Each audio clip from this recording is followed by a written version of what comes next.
Take care of the roses. That was all the stranger's will said besides the address. The letter arrived on a Tuesday, which Claire would later think was fitting. Tuesdays had never been good to her. She was sitting at the kitchen table of her apartment, the one she had exactly 11 weeks left to afford, when she heard the mail slot click. She didn't move right away. The position of the sun through the window told her it was just past 9 in the morning, and she had already been awake for 3 hours, which meant she had already spent 3 hours not looking at the stack of bills. She'd moved from the counter to the table to the counter again without opening any of them. One more envelope wasn't going to change the arithmetic. She got up anyway. The letter was different from the others. For one thing, it wasn't a bill. The return address in the upper left corner read Alderman and Voss, Attorneys at Law, printed in the kind of restrained serif font that suggested old money and patience. For another, it had been sent certified, which meant someone had made a decision about this letter, had decided it mattered enough to require a signature, and had then, apparently, trusted the mail carrier to leave it in her slot anyway when she didn't answer the door. Claire stood in the narrow hallway and opened it. She read it twice.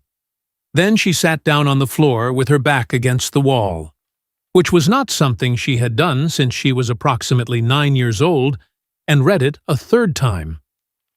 The letter informed her, in precise and careful language, that she had been named the sole beneficiary in the last will and testament of one Iris Calloway, formerly of Birch Lodge, Harrow County, who had passed away on the 14th of March, at the age of 83. The estate consisted of the property known as Birch Lodge, including the house, garden, and surrounding woodland, totaling approximately 4 acres. She was requested to present herself at the offices of Alderman and Voss at her earliest convenience to complete the necessary documentation.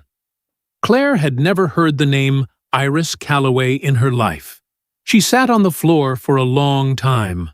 The refrigerator hummed. Somewhere above her, a neighbor walked across their apartment in shoes that were too hard for the floor.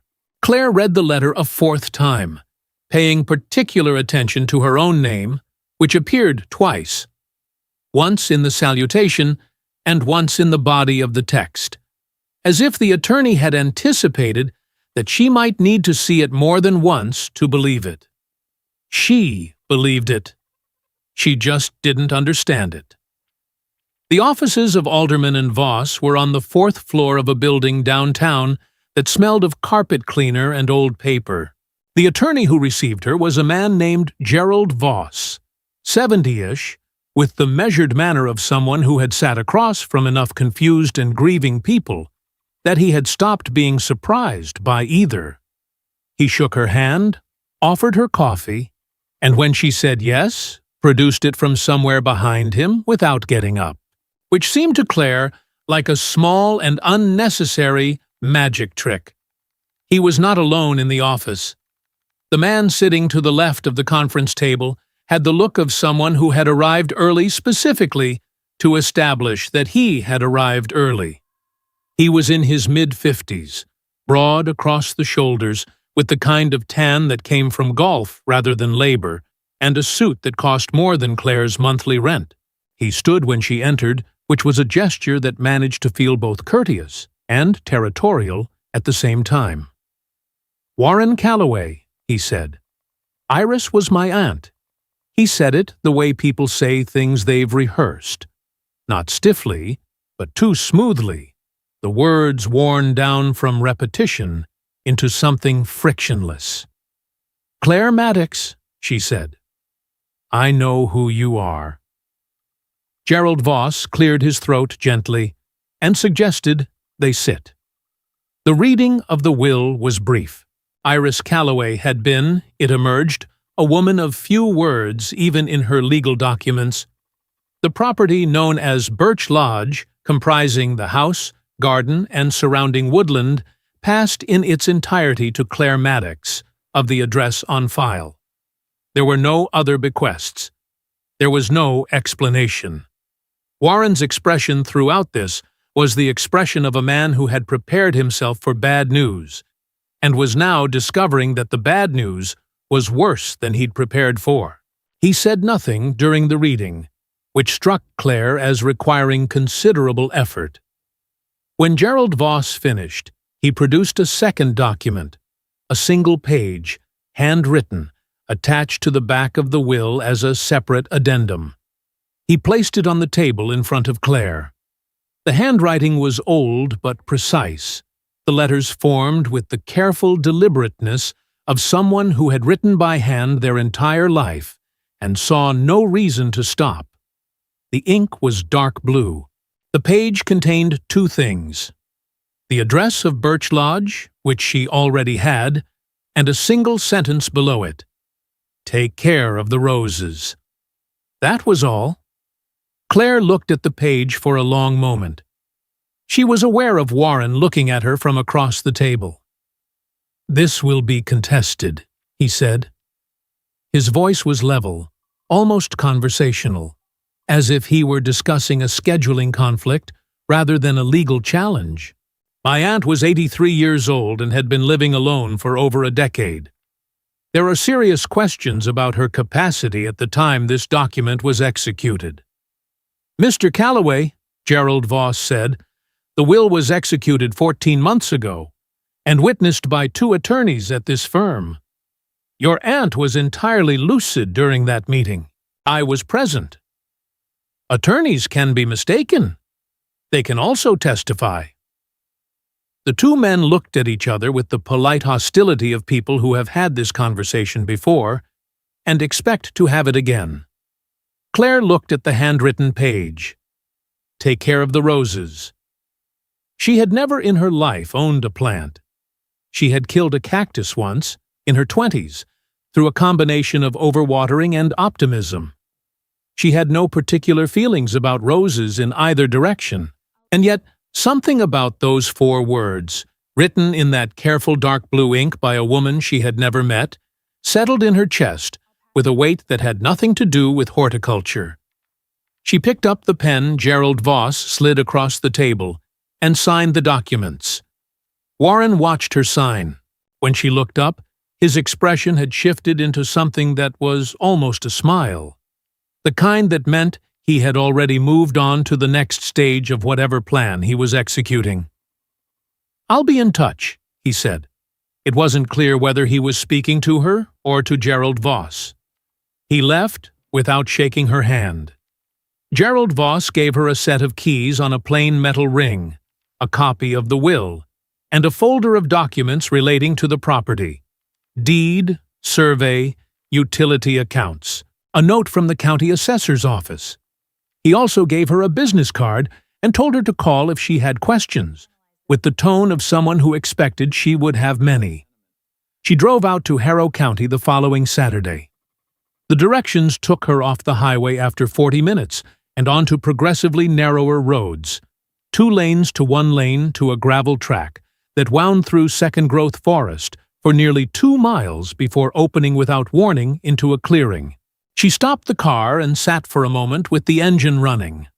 Birch Lodge was 2 stories of pale limestone with a slate roof and 2 chimneys, set back from the gate behind a garden that had grown well beyond the boundaries anyone had originally intended for it. Climbing roses covered the front facade almost to the second-floor windows, their canes thick with late spring growth. The blooms, pale pink and white, and a deep red that was almost burgundy, more abundant than she had expected from a garden that had supposedly been unattended since March. The gate was old wood, weathered silver gray, and it stood partly open as if someone had left it that way recently. She got out of the car.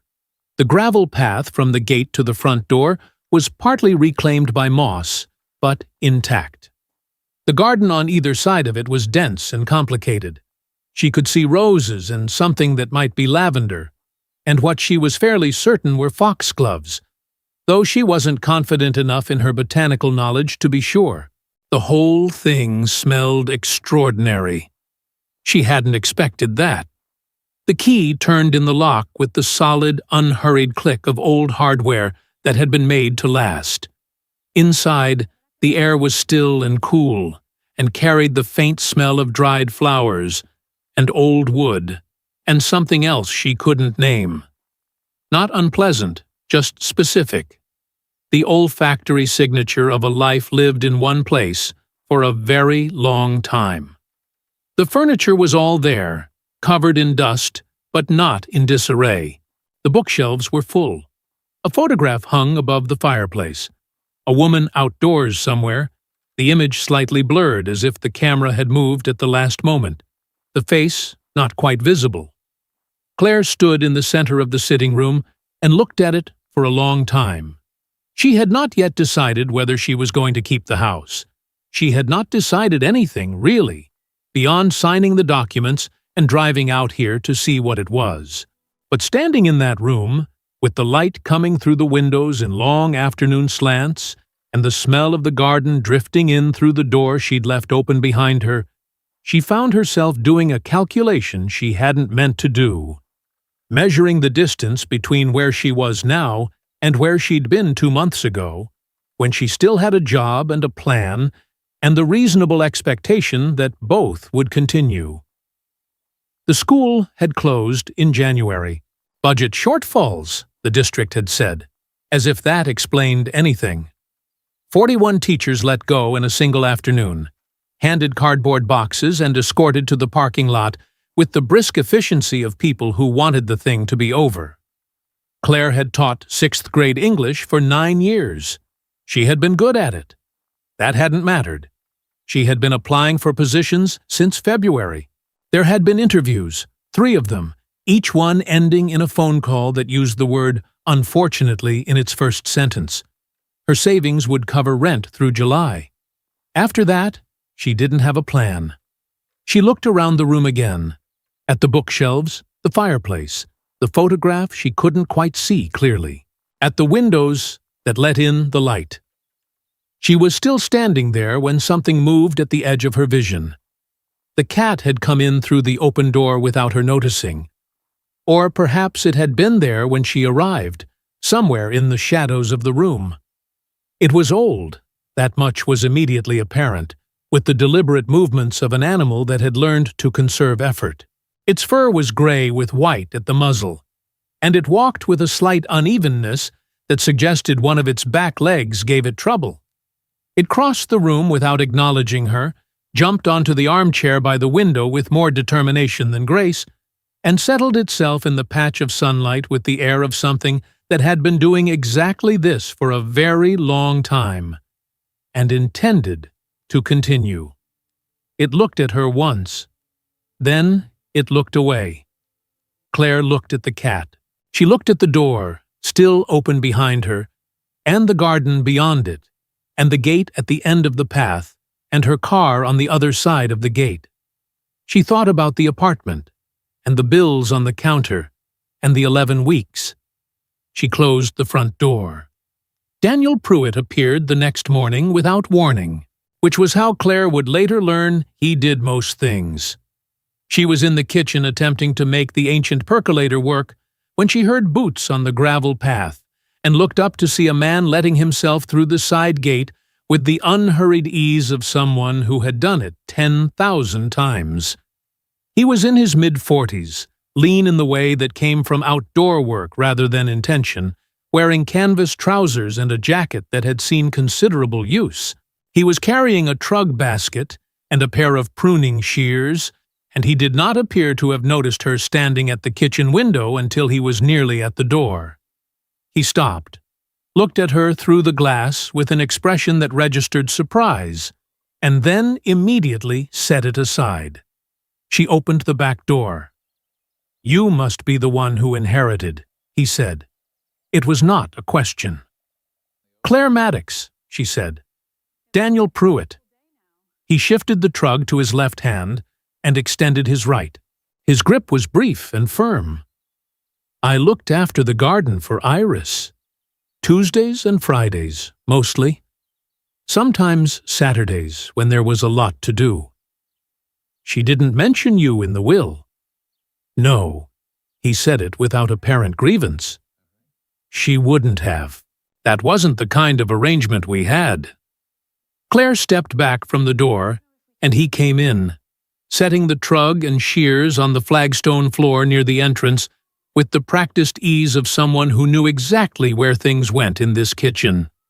He looked around the room in the way that people look at places they know well when they're checking whether anything has changed.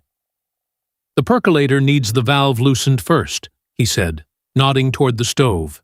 "There's a small brass fitting on the side. Iris always forgot, too." He showed her without making a production of it, and 4 minutes later the kitchen smelled of coffee, which improved everything considerably. They stood on opposite sides of the kitchen table while it brewed. The cat, whose name, Daniel told her, was Edmund, had appeared from wherever he spent the night, and was now sitting beside the back door with an expression of dignified patience. "How long did you know her?" Claire asked. 11 years. He paused. She was a private woman, not unfriendly, just self-contained. She knew what she needed, and didn't require much beyond that. "Did she ever mention me?"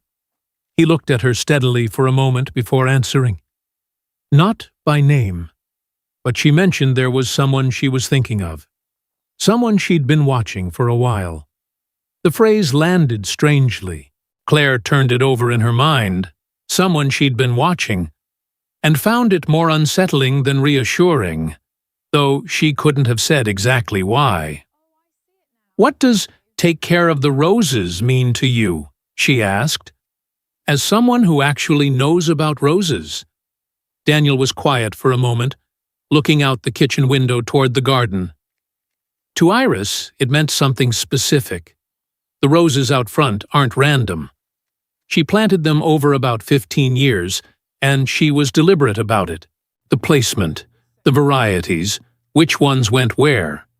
She told me once it was a kind of record. I never pushed her on what she meant by that. "A record of what?" She didn't say. He looked back at Claire. She wasn't the kind of person who explained things before she thought you were ready to hear them. Claire thought about the handwritten page. The two things on it, the address and the instruction, and the deliberate absence of anything else. The more she thought about it, the more it felt less like an instruction and more like a key, though she didn't yet know what it opened. She spent the rest of that day in the garden with Daniel, not because she had decided to stay, but because it was easier to keep moving than to stop and think about what she was doing. He worked without commentary, pruning and clearing with the methodical attention of someone who understood exactly what the garden needed and was giving it precisely that. She followed his lead, pulling weeds and cutting back the overgrowth along the path, learning as she went what to leave and what to take. The roses were everywhere, climbing the facade of the house, trained along the old stone wall that ran the length of the property's east side, growing in clusters along the central path, and around the perimeter of what had once been a formal bed, but had expanded considerably over the years. There were dozens of plants, she realized, more than she had understood from first seeing the garden. And Daniel was right about the placement. The more she looked, the more deliberate it seemed. Certain varieties were grouped together. Others were spaced with what felt like intention. Nothing was random. She found the old ruler in the kitchen drawer that evening, wooden, 12 inches, worn smooth with use, the markings still legible but faded. She set it on the table and looked at it for a long time without understanding why it seemed important. Beside it on the table, she placed the photograph she'd taken down from above the fireplace. Up close, the image was slightly clearer than it had appeared from across the room, though the face was still indistinct. A woman somewhere outdoors, light behind her, the posture of someone who hadn't known she was being photographed. On the back, in the same dark blue handwriting as the will's addendum, 2 words: "Still watching." Still watching what? Still watching whom? She put the photograph back on the mantelpiece and went to bed in the smallest of the 3 upstairs bedrooms, the one that felt least like sleeping in someone else's life. Edmund came in sometime in the night and settled at the foot of the bed, with a weight that was disproportionate to his size, and Claire lay in the dark listening to the birch trees move in the wind outside and the faint sounds of a house that was old enough to have its own language. She did not sleep well, but she slept. Warren Calloway appeared on Wednesday afternoon, 3 days after she had arrived, driving a car that announced itself before it was visible on the gravel track. He came through the gate without knocking. There was no bell, and found her on her knees at the edge of the central rose bed with a trowel and a pair of gloves she'd found in the garden shed. He looked at her in the garden the way he'd looked at her across the conference table, with a patience that was almost theatrical, as if he were allowing her this small performance before the real business began. "You're actually staying," he said. "I am. For how long?" "I haven't decided." He put his hands in his jacket pockets and looked around the garden with the expression of someone appraising rather than seeing. "The property is worth considerably more than it appears.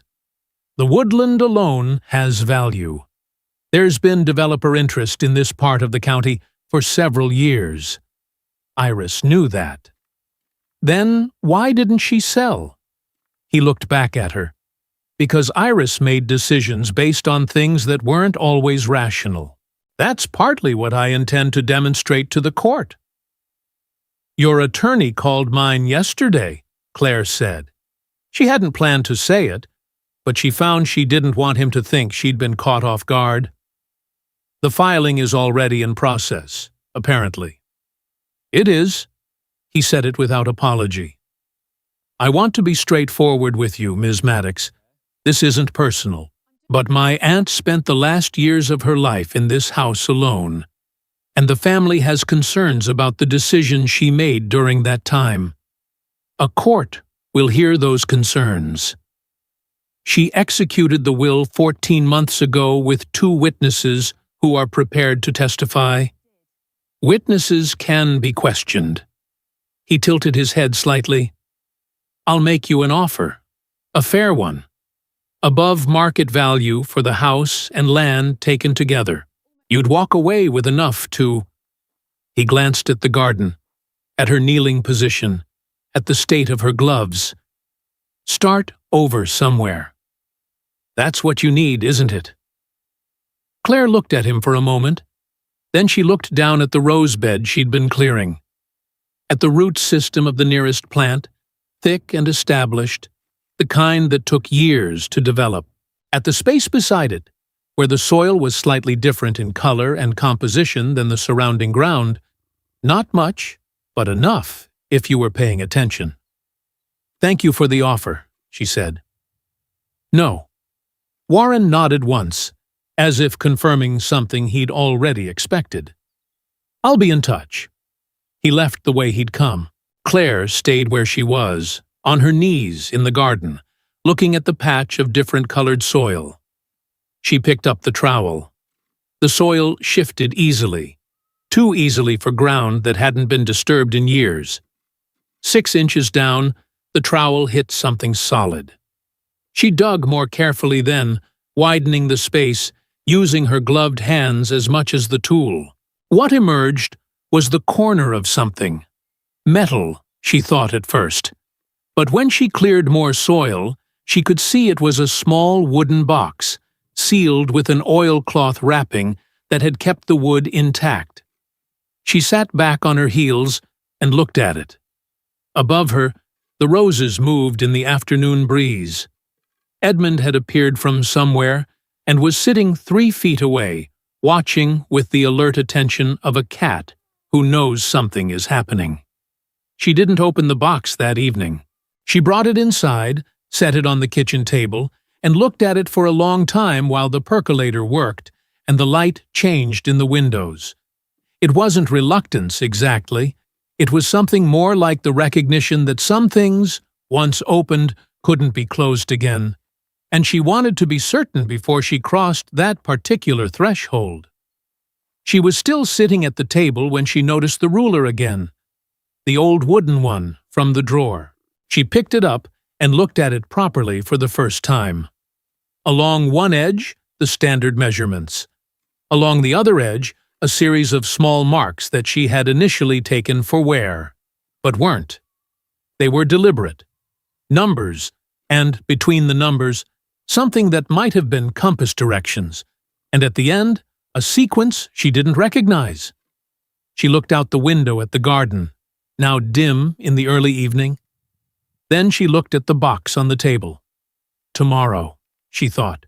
She would open it tomorrow, in daylight, when she could see clearly.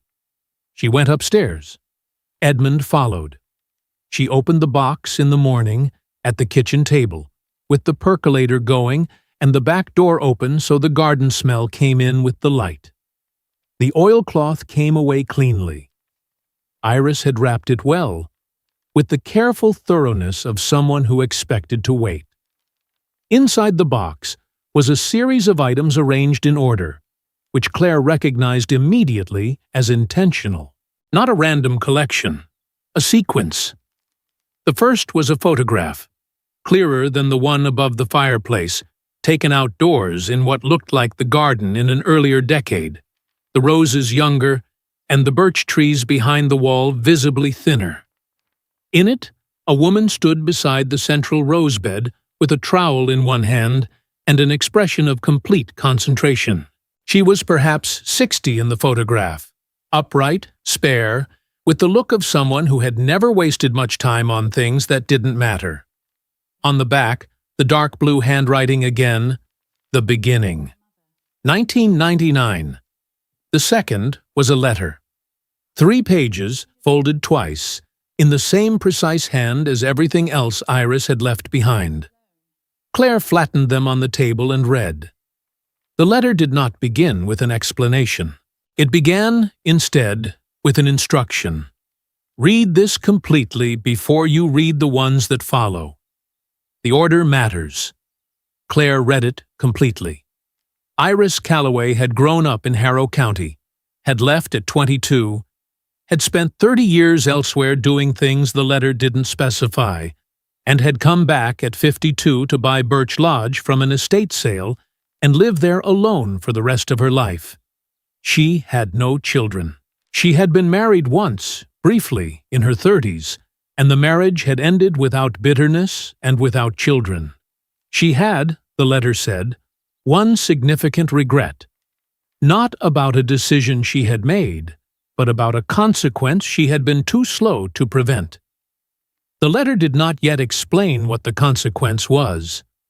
What it said, in its final paragraph, was this: I have been watching you since you were 11 years old, not in the way that should frighten you, in the way that someone watches a plant they have put in the ground and cannot tend directly. I knew what you were. I knew what you would become. I left you what I could, when I could. The rest is in the roses. Claire set the letter down and looked out the back door at the garden. The rest is in the roses. She spent the rest of the morning reading what remained in the box. 2 more letters, shorter than the first, filling in pieces of the story without completing it. A photograph of a woman she didn't recognize holding an infant. A folded document that turned out to be a record of a charitable trust established in 1987. The beneficiary, a scholarship fund at a school district in a town 4 hours from Harrow County.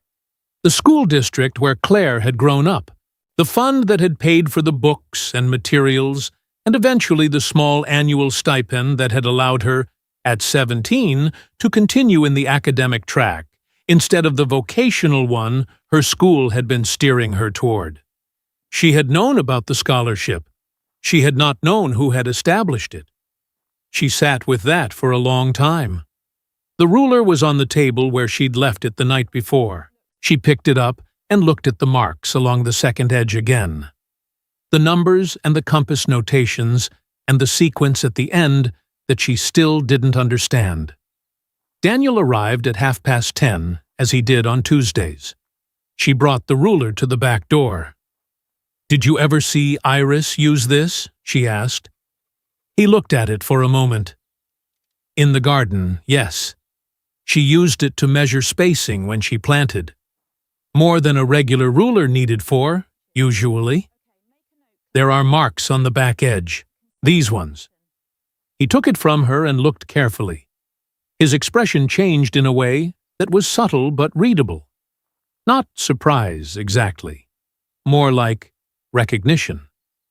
"She called it her map," he said. "I saw her with it once, early on, before I understood not to ask questions she didn't offer answers to. She said it was a way of keeping track of where things were planted. I assumed she meant the garden layout. And now?" He handed it back. "Now I think she meant it literally." They spent the morning in the garden with the ruler and a sketch pad Claire had found in the study, working methodically, measuring the spacing between rose plants, noting the varieties, cross-referencing the notations on the ruler's edge. The pattern that emerged was not immediately obvious, but it was there. The roses were planted in a sequence that corresponded, as far as Claire could tell, to the marks on the ruler. Each cluster of plants marking a point, the points together forming something that looked, when she drew it on the sketch pad, like a rough map of the property, with 3 locations marked distinctly from the others. They had found the first location yesterday under the rose bed nearest the gate, the box now open on the kitchen table. The second was marked near the base of the old stone wall on the east side of the property. The third was at the far end of the garden, near the edge of the woodland. Daniel said nothing while she worked this out. When she looked up from the sketch pad, he was looking at the wall. "Shall we?" he said. The second box was smaller than the first, sealed the same way, buried at the same depth. It contained a single item, a document, legal in format, folded into thirds and wrapped in a separate piece of oilcloth inside the larger wrapping. Claire unfolded it carefully at the kitchen table. It was a deed, old but legible, dated 1962, relating to a parcel of land in Harrow County that encompassed, among other areas, the woodland that currently formed the north boundary of Birch Lodge. The deed was made out to a name Claire didn't recognize, but in the margin, in a handwriting that was not Iris's, someone had written a single annotation, "Never recorded." E.C. made sure of it. E.C. Warren Calloway's father had been named Edward. Claire set the document down and looked at it. She called her attorney that afternoon, a woman named Patricia Hale, who had been recommended by Gerald Voss and who had the brisk, unruffled manner of someone who liked complicated problems. Claire described what she'd found. There was a pause on the line. "If that deed was never recorded," Patricia said carefully, "it may mean the land transfer it represents was never legally completed, which would mean the question of who owns that woodland is considerably more complicated than either party currently thinks. Warren has been negotiating with developers about that woodland." Another pause, longer this time. "Send me photographs of everything. Today." Warren called that evening. Claire let it go to voicemail. His message was brief and still cordial. He'd heard she was settling in. He hoped she was finding the property comfortable. His offer remained open. The voice was the same smooth register as always, but underneath it there was something tighter than before. A tension in the pacing that hadn't been there at the initial meeting. He knew something had changed. Claire wasn't sure yet how he knew, but he did. She went out to the garden after dark with a flashlight, not to dig. She would wait for daylight and for Daniel, but to stand at the third marked location and look at it. It was at the far end of the garden where the cultivated space gave way to the beginning of the woodland. The ground beneath the rose plant there, slightly raised in a way that was almost indistinguishable from natural root disturbance if you weren't looking for it. But the last letter in the first box had told her to look for it. It had said, "The third is the most important. Don't open it until you're certain. You'll know when." She stood in the dark with the flashlight off, letting her eyes adjust. The garden around her was silver and shadow, the roses pale shapes in the moonlight. Edmund had followed her out and was sitting on the path 3 feet behind her with what she'd come to recognize as his customary expression of watchful neutrality. She didn't know yet what certain meant in this context. She didn't know what she was supposed to be certain of. What she knew was that Warren Calloway's father had been involved in a land transaction that had never been recorded, which meant the woodland that developers had been circling for years might not have transferred legally at all, which meant the value of Birch Lodge was not what anyone had been assuming, which meant Warren's interest in the property was not only sentimental or familial, but possibly also the result of something that had been buried here, legally and literally, for decades. Iris had known. Iris had prepared for this. The roses moved in the night breeze.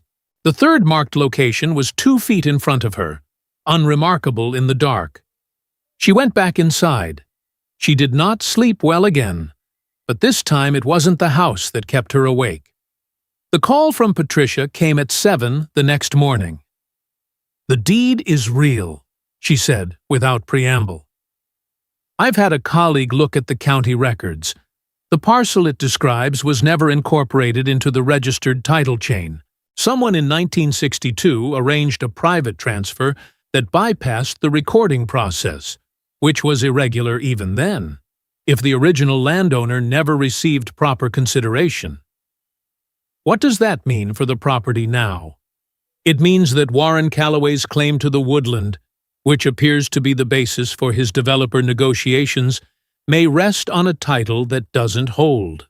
And it means his legal challenge to the will may be more about suppressing this than about his aunt's mental capacity."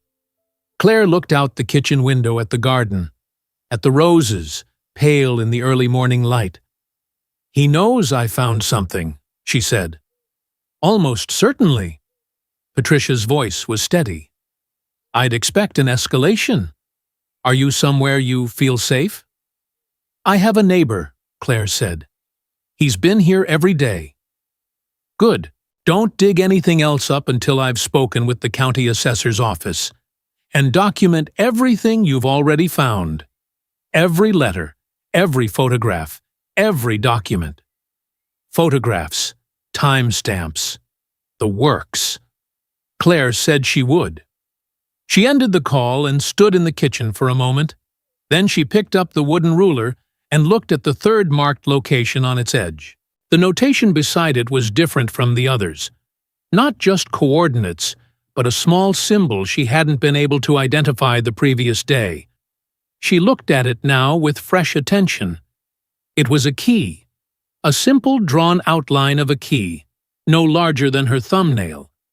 She thought about what the last letter had said. "The third is the most important. Don't open it until you're certain." She looked out at the garden. Daniel arrived at 8 the next morning, and Claire had the sketch pad and the ruler and all 3 letters from the first box laid out on the kitchen table before he'd taken his jacket off.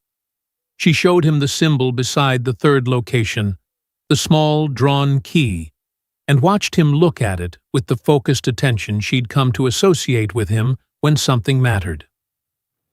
"Iris showed me a key once," he said. "Years ago, maybe the 3rd or 4th year I was coming here.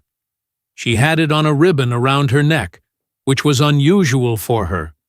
She wasn't someone who wore things. I asked about it, and she said it was for something that wasn't ready to be opened yet." He paused. "I never saw it again after that." "Did she say what it opened?" "No." He looked at the symbol on the ruler. "But she said something else." He thought for a moment, retrieving it carefully. She said some locks aren't meant to keep things out. They're meant to keep things safe until the right person comes. Claire looked at the symbol. We need to find the key before we dig, she said. They spent the morning searching the house with the methodical patience that Daniel brought to everything. Not ransacking, going room by room, thinking about where Iris would have put something she intended to leave behind, but not too easily. The study first, which was lined floor to ceiling with books and contained a desk that yielded, in its locked center drawer, the key to which hung on a hook inside the kitchen cabinet, which Daniel knew about, a collection of correspondence and a journal that Claire set aside to read later. No key on a ribbon. The bedroom next, spare and orderly. The wardrobe held clothes that smelled of cedar and lavender, folded with the precision of someone who believed that the way you treated your possessions reflected something about your character. In the back of the top shelf, behind two folded blankets, Claire's hand found a small wooden box. Not buried, just placed there, waiting. The box was unlocked. Inside, on a folded square of the same dark blue velvet that lined the interior, lay a key. Old iron, small, with a simple bow and a single-toothed bit. On the velvet beside it, a note in the familiar handwriting. When you are certain. Claire picked up the key and held it. It was lighter than she expected. She knew you'd find it here, Daniel said from the doorway. It wasn't a question. She knew whoever she left it to would go through the house, Claire said. She planned for someone methodical, someone who wouldn't stop looking. She closed her hand around the key. Patricia called at 10:30 with news that shifted everything. The county assessor's office had pulled the records relating to the parcel described in the 1962 deed. The land transfer had indeed never been formally recorded. But what the records also showed, buried in a supplementary file that apparently hadn't been reviewed in decades, was an objection filed in 1963 by the original landowner's family, claiming that the transfer had been executed under duress and without fair compensation. The objection had been filed and then, as far as the record showed, simply never acted upon. Someone made sure it went nowhere, Patricia said. The assessor's clerk I spoke with found a notation in the margin of the file suggesting the matter had been resolved informally. No further documentation. Edward Calloway, Claire said. That would be consistent with what we're seeing. Warren's father had significant influence in the county in that period. Enough, apparently, to make a legal objection disappear. She paused. Warren has filed a motion this morning to expedite the will contest. The hearing is scheduled for next Friday. That's fast. He's accelerating because he knows something is wrong.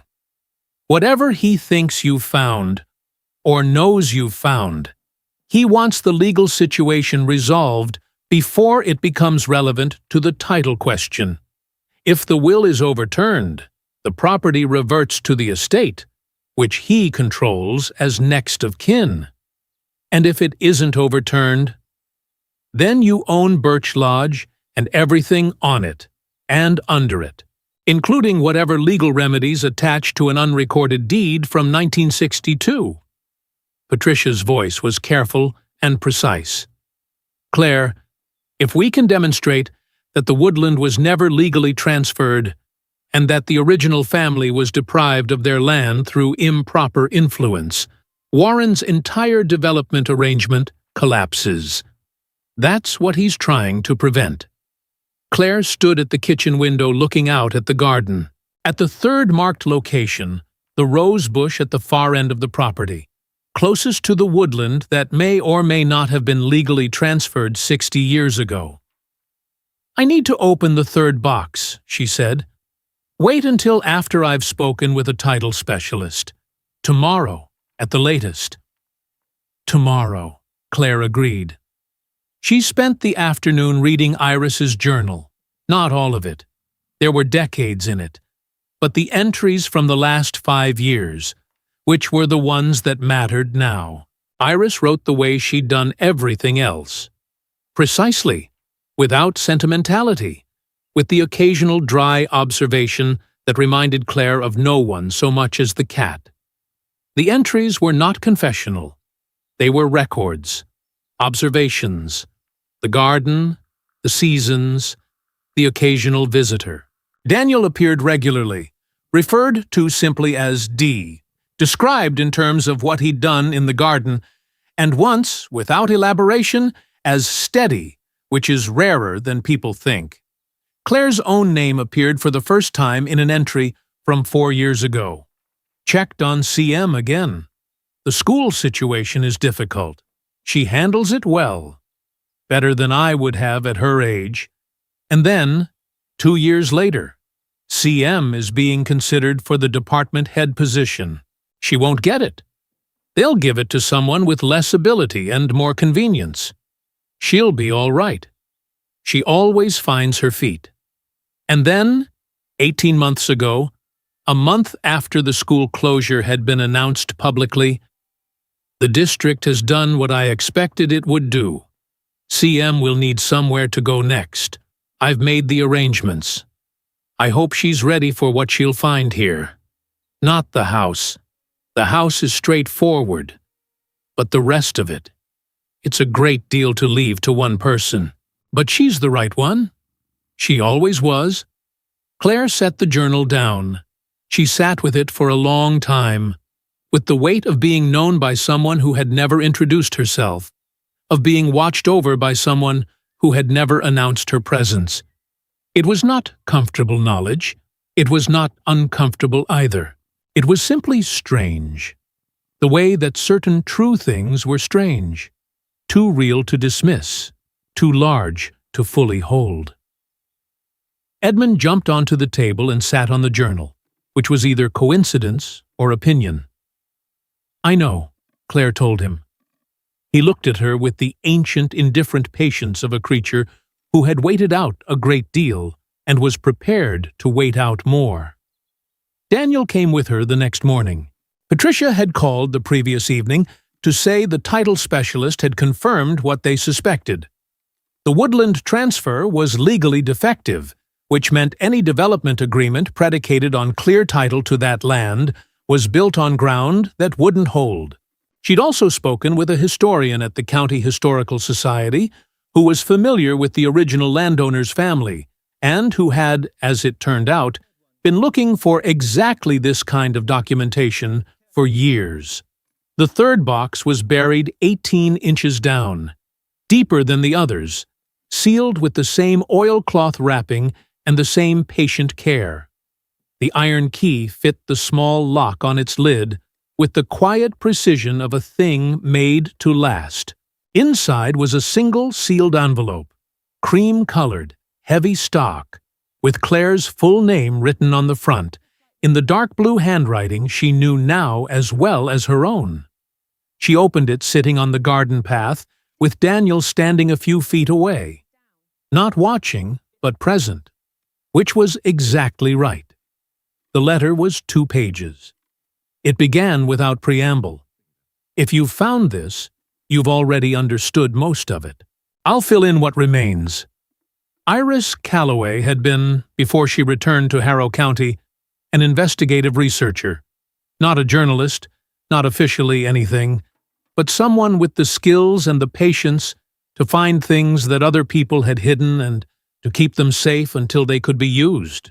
She had spent 30 years doing this work in various forms, and had accumulated, in that time, a comprehensive record of the Calloway family's activities in Harrow County going back to the 1950s.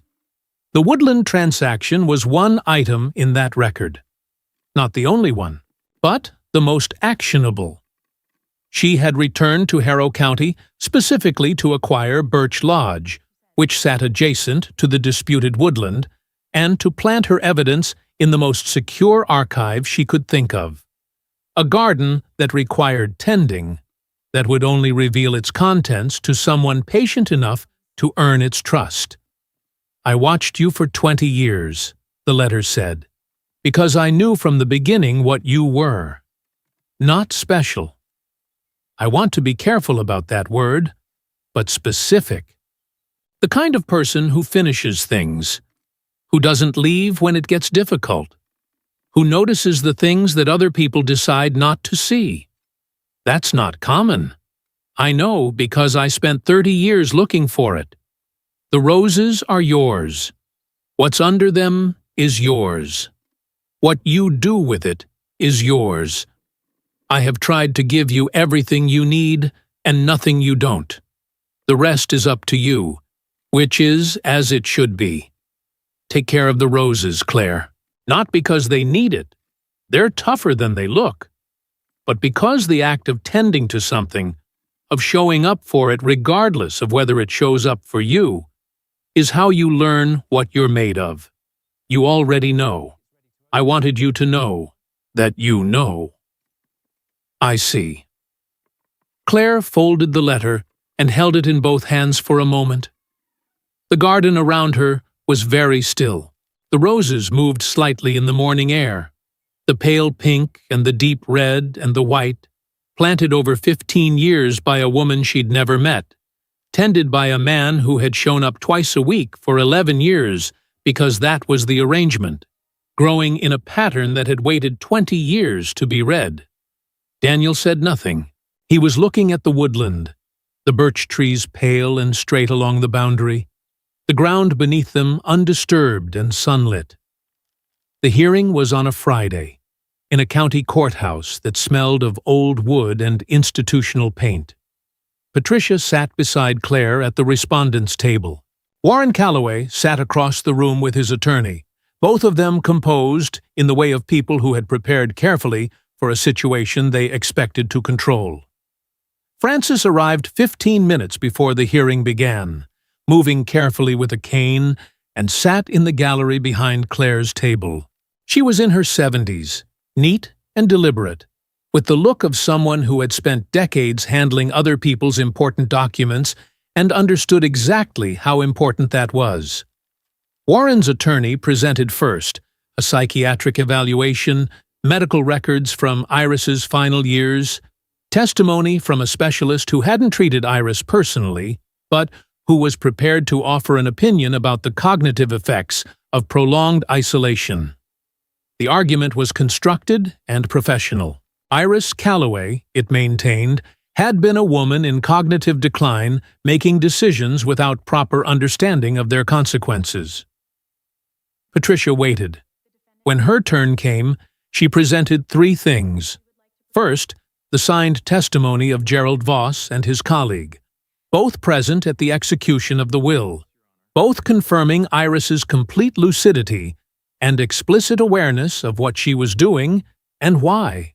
Second, the documents Iris had deposited with Francis at the county recorder's office 8 months before she died, a comprehensive, cross-referenced archive of the Calloway family's activities in Harrow County, delivered in person by Iris herself, with instructions that it be held in trust and released to Claire Maddox upon formal request. Third, the iron key, the 3 boxes, and their contents. Logged, photographed, and documented by a forensic archivist Patricia had retained for exactly this purpose. Warren's expression throughout remained controlled. His attorney made objections, asked for delays, questioned the chain of custody. The judge heard all of it. Then Patricia played the recording. Iris Calloway, 8 months before she died, sitting in Gerald Voss's office, had made a video statement. She was 83 and looked it, thinner than the photographs, slower. But her voice was exact, and her eyes were clear, and she spoke for 40 minutes without notes, laying out in precise detail every decision she had made regarding her estate, every document she had prepared, every measure she had taken to ensure that her wishes would survive any challenge mounted against them.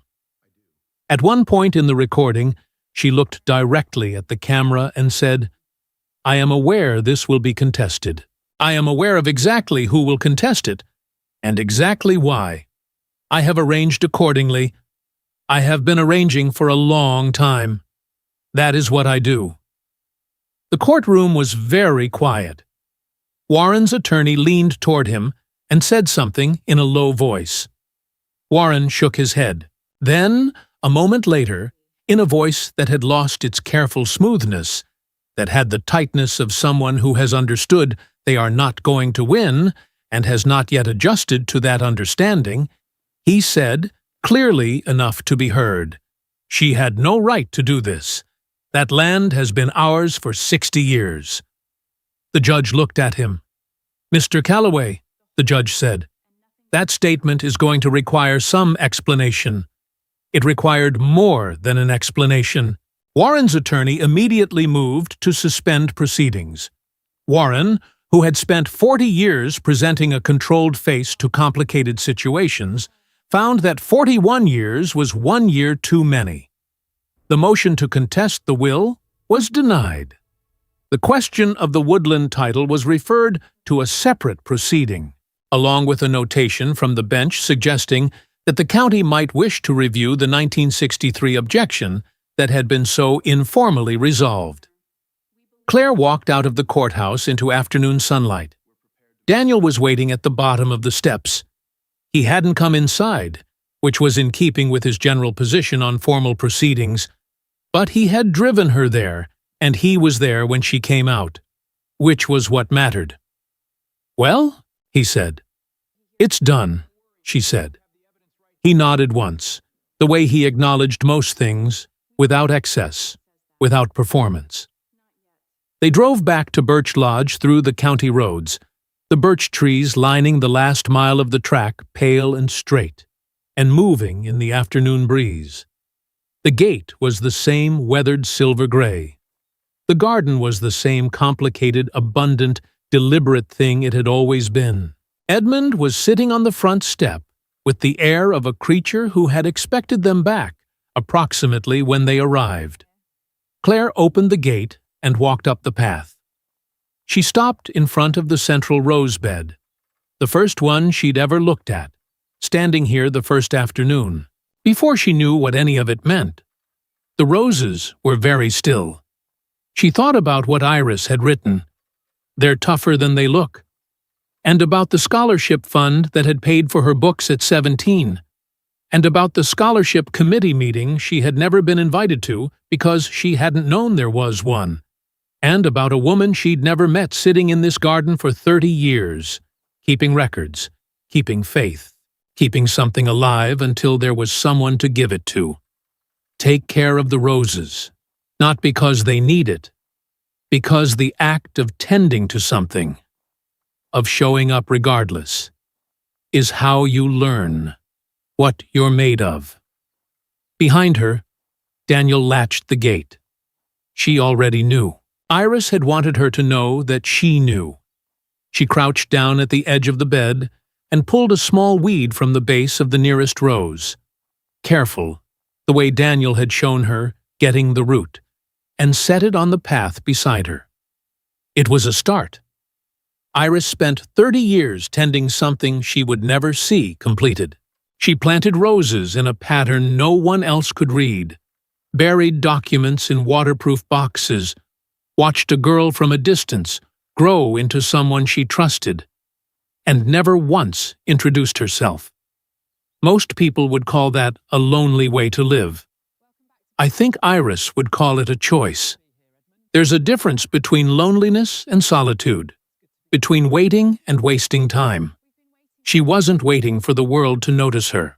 She was building something that would outlast her, for someone who didn't know yet that she needed it. The roses were never just roses. If this story touched your heart, please leave a like and subscribe to the channel. And tell me in the comments what city you're watching from. I want to know how far these stories are reaching. Thank you for the company, and I'll be waiting for you in the next one.